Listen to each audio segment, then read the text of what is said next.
રામ રામ ખેડૂત ભાઈઓ, ધરતી અમૃત, લીંબોડી ક્રશ, લીંબોડી ખોળ.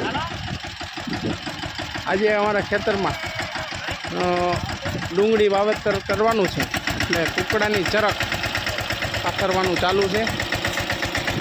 એની પાછળ તમે જોઈ શકો છો રોટાવેટર પણ ચાલશે, કારણ કે